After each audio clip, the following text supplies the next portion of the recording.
everyone talks about creative diversity, but one thing I know about it is if you expose yourself to things over and over and over and over, your brain will start picking up patterns. So that's why I created this thing. So just look at a typical romance book ad, not even romance, just a typical ad. This is not truly representative of what an ad looks like on the Facebook feed. Most likely it will show the first sentence here. Okay, so ignore all these other things. First sentence, and then this and this. The image is 80% of the ad. How much time do we actually put into the image, considering it's 80% of everything else? Some people don't even read all this. This sticks out first, then they go back here. Sometimes it depends, it depends on the person, time of day, where their mind is at a certain time, but sometimes they start here and then go back. So every part here matters differently, but 80% of our efforts should go here. So I went through, I think, hundreds and hundreds of ads now just to create sort of a swipe file. In copywriting, we learn through swipe files. We learn through repeated exposure. There's a technique in copywriting where we do copy work. So you take a sales letter, or let's say you're teaching yourself romance. You take a romance book and just copy word by word whatever that other author wrote, and your brain automatically picks it up. So in this thing here, you have the ad and you have commentary here. So what I like about this ad, the 80% rule. So we know Facebook right now has changed and is looking at the ad to figure out the people who would enjoy this type of content. So for this, we can see, okay, there's a man outside shirtless. This is almost a signal by now for, by the end of this document, you'll see what I'm talking about. This is a signal for romance ads, but on its own, this image does not signal romance. But the first line that shows up, I'm lost in the woods and shocked to see a shirtless mountain man. These keywords are almost like search engine the old school search engine optimization keywords. Shirtless mountain man, that is representative of genre, representative of a certain type of audience who read a certain type of book. And then here we get to see the call to action is shop now. This image is not book forward, but the call to action and the lower third is book forward. 7 books, 30%. She's selling direct, so I'm guessing she's appealing to bundle buyers. Now this, strangely enough, out of all the ads I looked through, there were very few ads of these types. I'm forgetting the word. The ones you flip through. I'm drawing blanks, but there's a word for it on the Facebook ads dashboard. But I've noticed it's mostly popular with I don't think those guys are traditional publishers, but they're these publishing houses with authors under them, or perhaps they just manage the ads for them. But it's popular with those types of people. So I like this ad because this part mirrors TikTok. This also mirrors TikTok, and it sticks out in the genre, and you can use it for retargeting.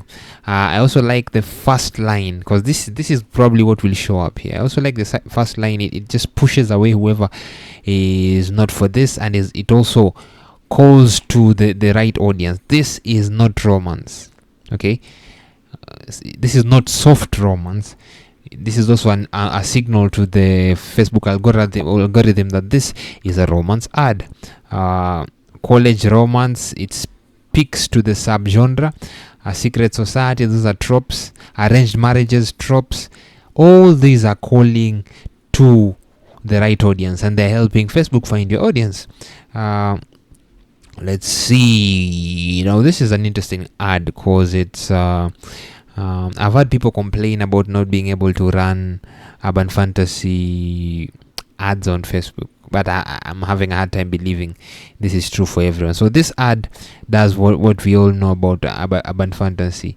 The publish lights, the signal magic, female protagonist facing the camera. Yes, all this. Sometimes there's a wolf here. It depends on the subgenre. So the 80% of the image is not book centric. So is everything else book centric? First word, I shouldn't be doing this, I thought to myself, but it was too late. So it immediately signals that it's fiction. I've seen an author do this without the quotation mark, so it almost feels like you're reading someone's diary. So people who are writing first person POV books have an advantage in using this method of copy, this form of copy. So I shouldn't really be doing this, I thought to myself, but it was too late. It also opens up a loop in people's head. There is almost like a cost of inaction. If you don't read, you don't get to learn why this person is doing something they shouldn't be doing. So it also introduces danger here. So urban fantasy signals danger, and all this because it's an excerpt from the book, it signals to Facebook that this is a book, to offset the fact that this image is not book centric. Even though to the right audience, to the right urban fantasy audience, they know this is a book. Again, keywords, academic magic, that's trope. Subgenre keyword, it can also be considered a trope, I guess. Depends on how you look at it. Next, I think I saw, yes, okay. Now this video ad intrigued me for one reason. The image is very generic. The thumbnail, rather, without the words, is rather generic, so you wouldn't know this is a book, but these words here are perfect for it. Luckily, I know, because they make you want, especially since half of it cannot be seen, they make you want to zoom in. So if you're and the blur effect or around the words also contribute to this. So if you are the type to just scroll, you can be caught just because of how this part appears. Luckily, you know which who. I can't read what is there, so I'll click to see what's what. So that encourages clicks. Now the question is it the right people clicking? Now we get here, the tropes are listed quickly to tell FB, hey, these are the types of people I'm looking for: angst, grovel, happily ever after. And then the first sentence again, he rejected me and he realized I'm the center of his world. That line already introduces conflict.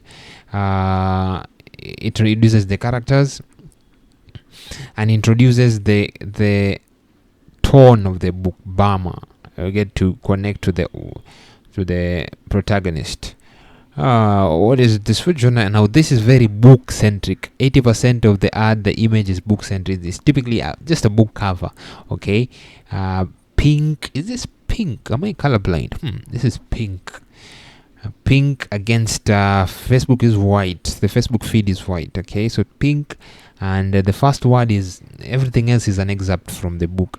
Why would you avoid me? Conflict from the beginning. Why would you avoid me? Ask as liquid courage does the talking. So you are immediately dropped into a scene and asked to swim. Hey, swim. This is what we're talking about. So it depends. Are you a fan of this genre? Wanted, Wed, or Alive? It feels like that's what I was about to say. Before I read this, it felt like rom-com. Just the colors, the fonts, but they've said it here. They are clear what this is to the FB algorithm and to the person reading. Fun and flatty rom-com. So this goes on and on.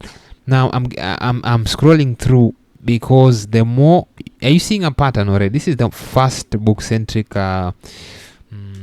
ad image you've seen.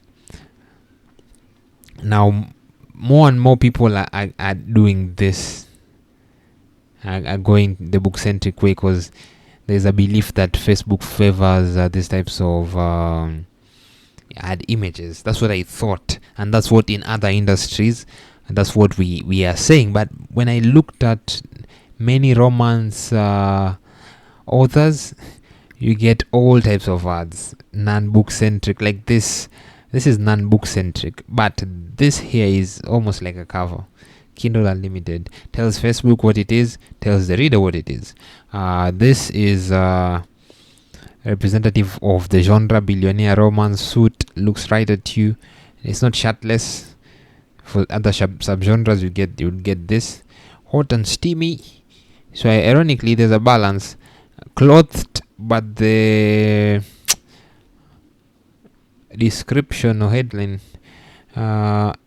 tells you what it is. It's team billionaire romance. That's the genre. First word, I didn't turn you down. I just didn't know what I wanted.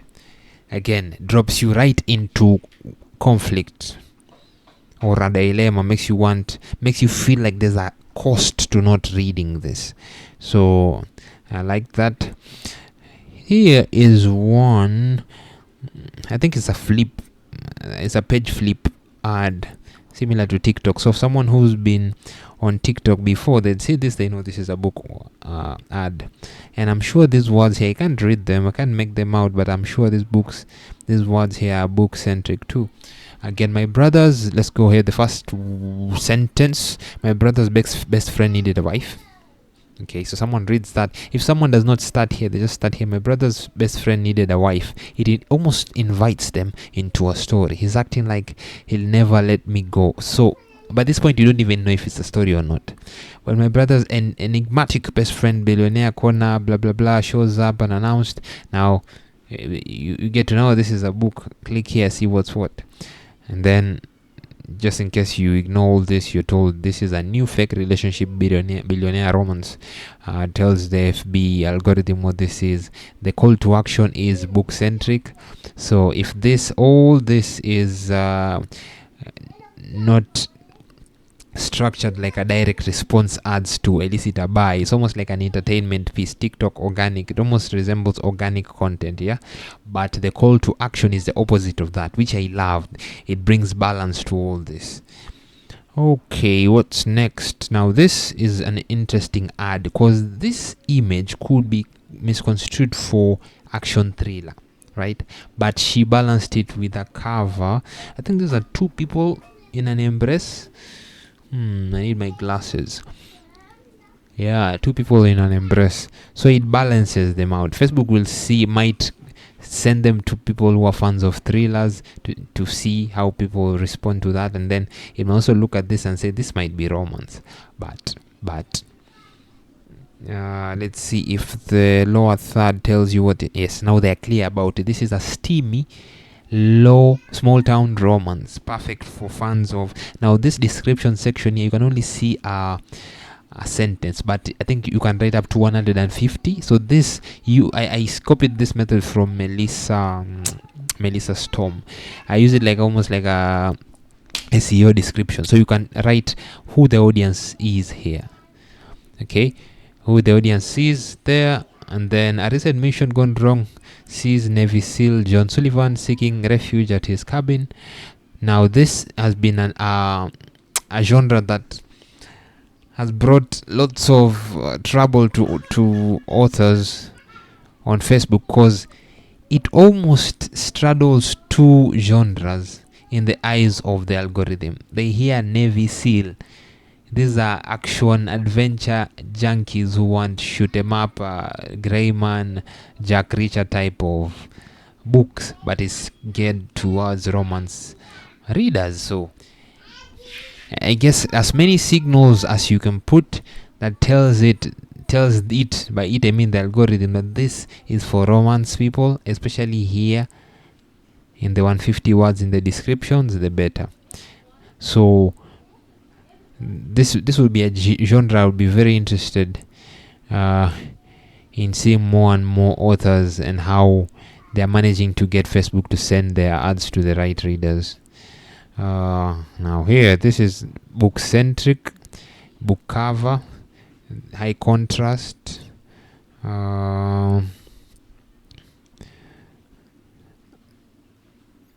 Brings you into their world. They used to rest like their lives depended on it. Steam. Now this is interesting. I like this because you can do lots of variety here. Book cover and a background image. That means you can swipe out this background image 100 times and have 100 different ads with different modes. You can make it black and white. You can make it colored. You can increase the saturation. And there's no text, so this is a mixture of. It's almost a middle ground between the book-centric ads and the other ones. So you get a best of both worlds. There's no text there, so it draws you in. The contrast between the black and the white, I like that. Again, it tells you, the headline tells you, a dark and twisty age gap romance, very important, genre centric. Tell the algorithm what this is all about. Again, subgenre epic dark mafia romance duo, now complete. I don't think they wrote any more of their description, so do not underuse this. You have 150 words you can put in there to signal to the FB algorithm what the book is all about. I'm not marrying you, the first word, I like it. Conflict from the get-go. You already whisper in my car as my mafia captor drives. Already there's a movie by is it Bad Box by Sandra Bullock? Bad Box. Everyone, she's not blind. Was she blind? There's a movie where the start of the movie is Sandra, and Sandra there's something off about her. The way she shows emotions is different, but she's pregnant, and when she's pregnant, the world goes to hell when she's pregnant. I think there are zombies or something. So there's a Hollywood director who was saying, if you want audiences to love characters, either put them in danger or let them do a nice thing in the beginning, or there's a third thing I can't remember. So this one does two things. I'm not marrying you already introduces conflict, and then I whisper in the cars my mafia captor drives, already puts them in danger. So already these two parts combined to